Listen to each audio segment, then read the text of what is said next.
Je laisse la place à l'apôtre Cyril. Pendant qu'il s'approche, nous allons acclamer très très fort pour la gloire de notre Dieu. Acclamer très très fort. Merci, merci, merci.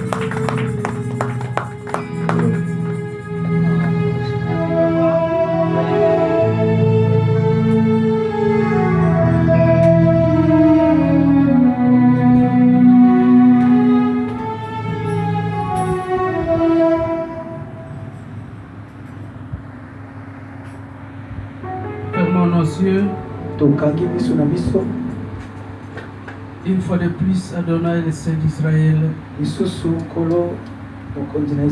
te rendons gloire et grâce pour ce temps que tu nous accordes. Que ton Esprit Saint descende pour nous enseigner. Car la Bible déclare que c'était poussé par le Saint-Esprit que les hommes ont parlé de la part de Dieu. C'est pourquoi nous t'invoquons, le Dieu d'Abraham, Dieu d'Isaac, Dieu de Jacob, le Dieu des prophètes, des apôtres. Descends, le grand sacrificateur, Jésus-Christ, le grand prédicateur. C'est toi qui as laissé cette œuvre afin que nous puissions continuer. Tu as dit la moisson est grande, mais les ouvriers sont peu nombreux. Alors, Père, envoie-nous ton Esprit Saint, qu'il enseigne ce peuple. Toi qui connais le cœur des hommes. Père, nous ne sommes rien et je ne connais personne d'eux. Mais toi qui les connais, enseigne ce peuple afin qu'il soit sauvé. Tout le monde qui venait chez toi rentrait avec quelque chose. Et nous avons la foi et confiance que ce peuple rentrera béni, sanctifié et bénéficiera quelque chose de ta part. Tu as prévu un pain pour ce peuple.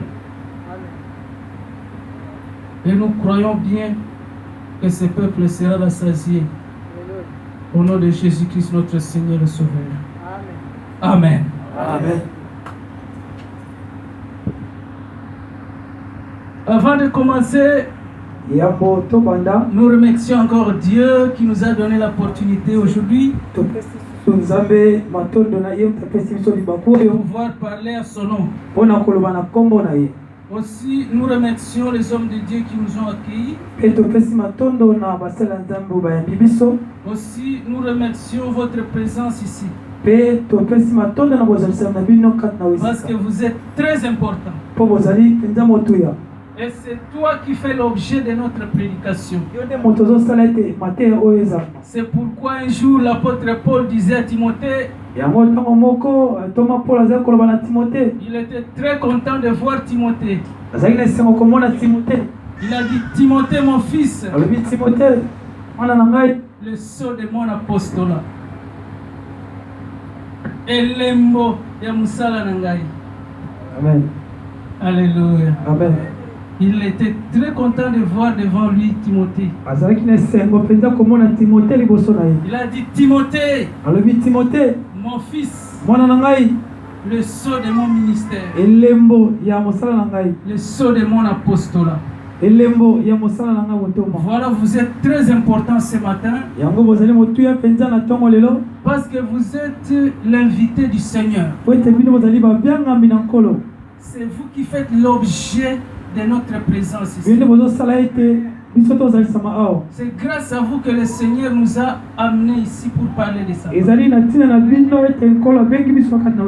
Ainsi, je vous bénis au nom de Jésus-Christ. Si vous recevez cela, vous dites gloire au Seigneur. Amen. Amen. Ouvrons nos Bibles. Sans plus tarder, nous allons lire le livre de Genèse. Chapitre 3. Genèse chapitre 3. Genèse chapitre 3. De 7 à 11. Amen. Genèse 3, de 7 à 11.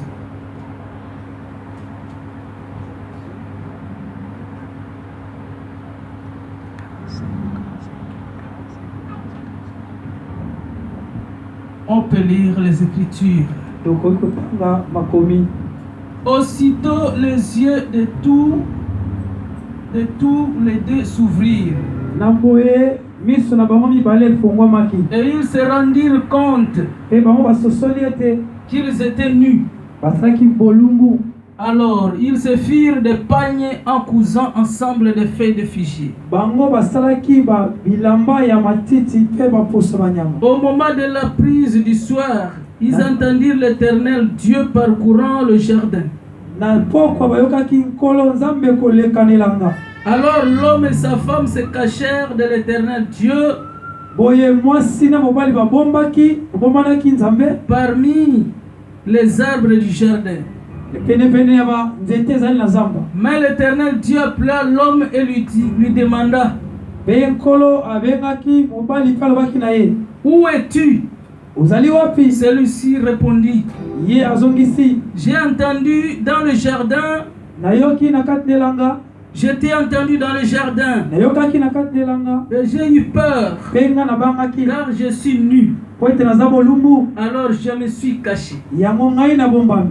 Dieu dit: Nzambe alobi na ye, qui t'a appris que tu es nu? nani ayebisi yo ete yo oza bolumbu?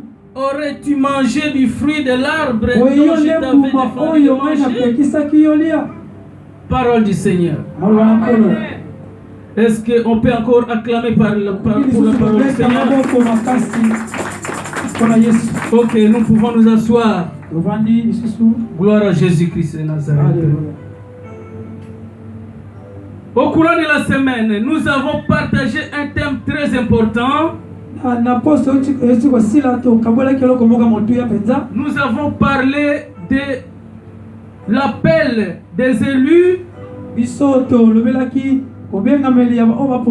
Et là, on avait parlé du choix, le choix de Dieu.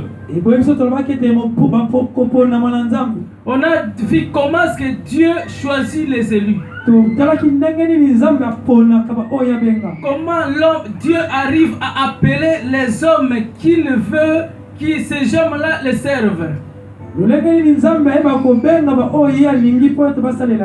Nous avons parlé également de la manière dont l'homme arrive aussi à choisir.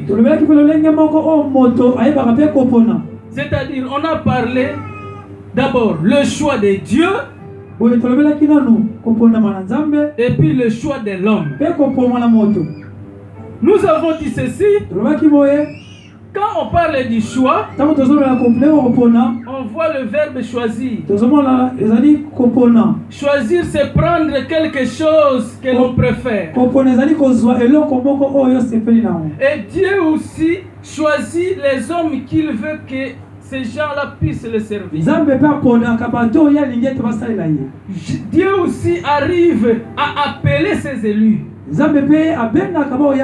Mais il y a une grande différence entre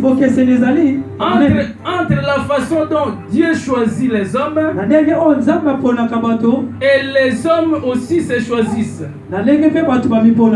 Il y a la différence entre la façon dont Dieu opère son choix et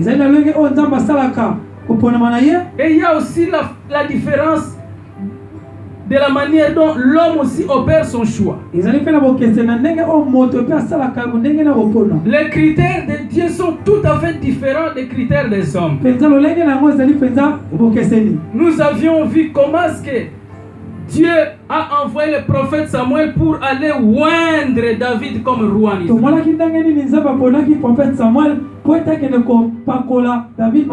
La Bible déclare, lorsque le prophète est arrivé chez Isaïe qui était le père de David,